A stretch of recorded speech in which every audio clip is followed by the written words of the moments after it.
जो है वो काफ़ी एक्साइटिंग चीज़ है, क्योंकि ख्याल ये है कि उसकी जो इकोनॉमी होगी खाली स्पेस की वो $1 ट्रिलियन होगी अगले कुछ सालों में।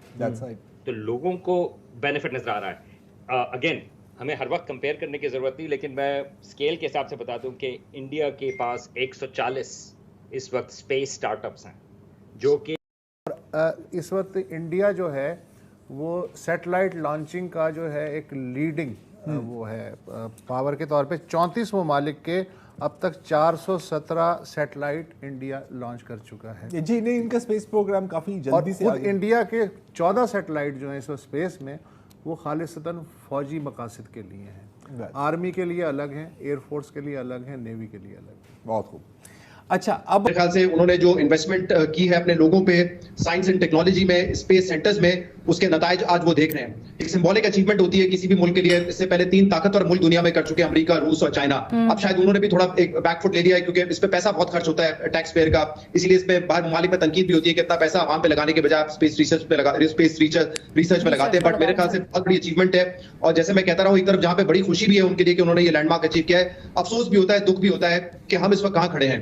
मैं कई मरतबा इस प्रोग्राम में ये बात कर चुका हूं कि हम जैसे लोग हैं, almost similar culture, similar background, हो सकता है उनका बेसिक आईक्यू लेवल भी हमारे बराबर हो, लेकिन आज हम कहां हैं और वो कहां हैं। उनकी अचीवमेंट देख के खुशी होती है, लेकिन ये देख के अफसोस होता है कि हम कहां पर हैं। हम अपने बजट से बमुश्किल इस वक्त कर्ज की अदायगी कर पा रहे हैं, तो कब हम ये मिलियंस ऑफ डॉलर अपने स्पेस रिसर्च पे लगाएंगे, इसका इल्म नहीं है कि हम कोई ऐसी सिर्फ स्पेस रिसर्च, वो तो बड़ी आगे की बात है शहजाद, बिल्कुल दुरुस्त आपने शामिल करें। हम तो यहाँ पर अभी तक एजुकेशनल रिफॉर्म्स नहीं कर पाए। हम एजुकेशन और हेल्थ केयर के लिए कितना, आप बिल्कुल सही कह रहे हैं, लेकिन मसला यहाँ पर यह है कि अगर हमारी तरजीहात दुरुस्त हो और हम इन मसले मसाइल से बाहर निकले तो फिर हम आगे कुछ सोचें और दूसरों से कंपेयर करें।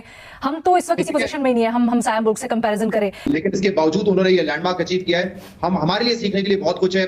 हमने ना साइंस एंड टेक्नोलॉजी में उस तरह इन्वेस्ट किया, ना आईटी में इन्वेस्ट किया, ना बेसिक एजुकेशन में हमने उस तरीके से इन्वेस्ट किया। इंडिया का निजाम आप दुरुस्त कह रही हैं, हमसे तो बहुत बेहतर है, इश्यूज है, लेकिन हमसे बहुत बट हम वाकई में ये लेजिट सवाल है, क्या हम सीख पाए हैं? जो पैरेलल हमें ड्रॉ करना है और जो सीखना है वो यही है कि इन मसाइल के बावजूद India has emerged to be a strong economy, जिसने तरक्की करके दिखाई है। ये मसाइल जो इंग्लैंड है वो जिस अमेरिका की तरफ देखता है, उस अमेरिका के टेलीविजन नेटवर्क्स पर इंडियन ये जो सक्सेस है वो सेलिब्रेट हो रही थी। और ना सिर्फ ये सेलिब्रेट हो रही थी, बल्कि वहां के स्पेस साइंटिस्ट, एक्सपर्ट्स, मैं कल CNN की एक नशरियात में देख रहा था कि वहां पे एक साइंसदान जो है वो बैठ के एक्सपर्ट अपना ओपिनियन जो कमेंट्री कर रहा था इंडियन सक्सेस पे, वो बड़े हसरत भरे अंदाज में कह रहा था कि हमें उम्मीद है कि भारत जो वहां से डाटा कलेक्ट करेगा, क्योंकि हमारे पास बहुत कम इंफॉर्मेशन है साउथ साइड ऑफ मून, कि भारत जो वहां से मिनरल्स लेगा या जो रिसर्च के लिए मटेरियल इकट्ठा करेगा वो हमसे शेयर जरूर करेगा।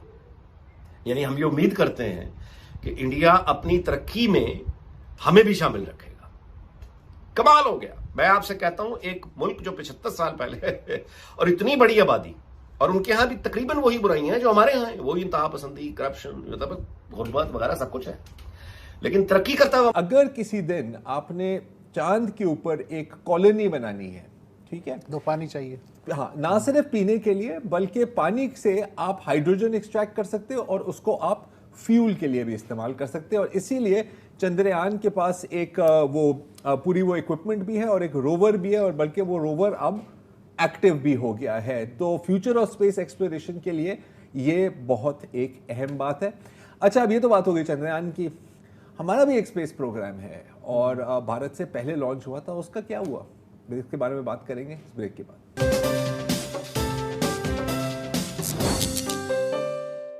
Welcome back.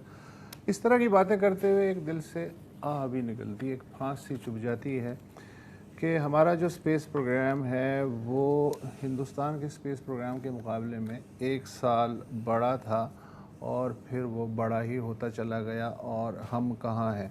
मसलन अगर मैं मुख्तसरन बताऊं कि 1962 में डॉक्टर अब्दुल सलाम साइंस के मुशीर थे अयूब ख़ान के, उनकी सरकर्दगी में ये प्रोग्राम शुरू हुआ।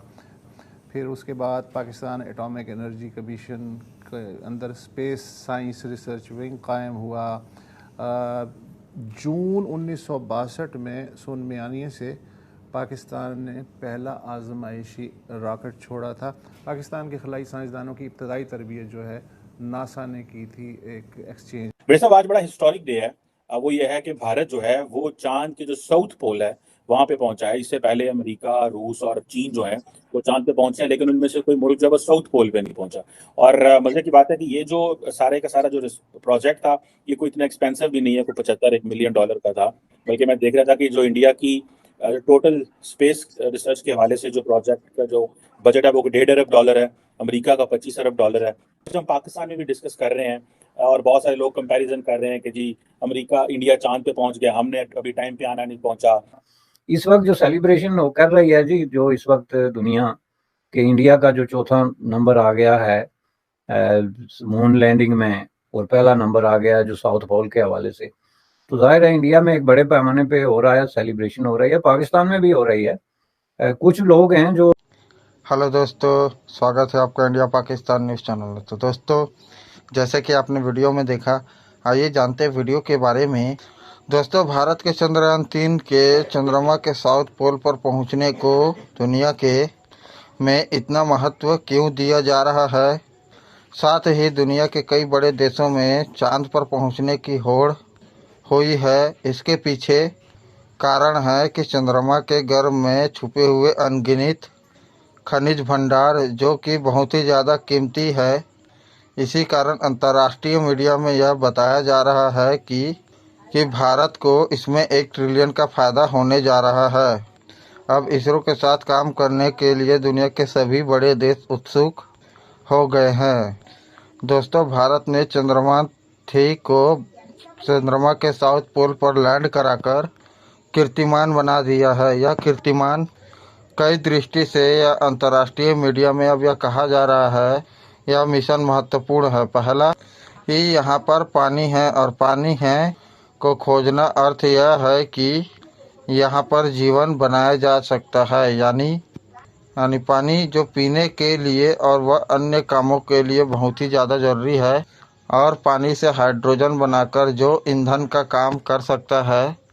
और यहाँ पर स्पेस स्टेशन भी बनाया जा सकता है ताकि यहाँ से दूसरे ग्रहों पर जाया जा सके।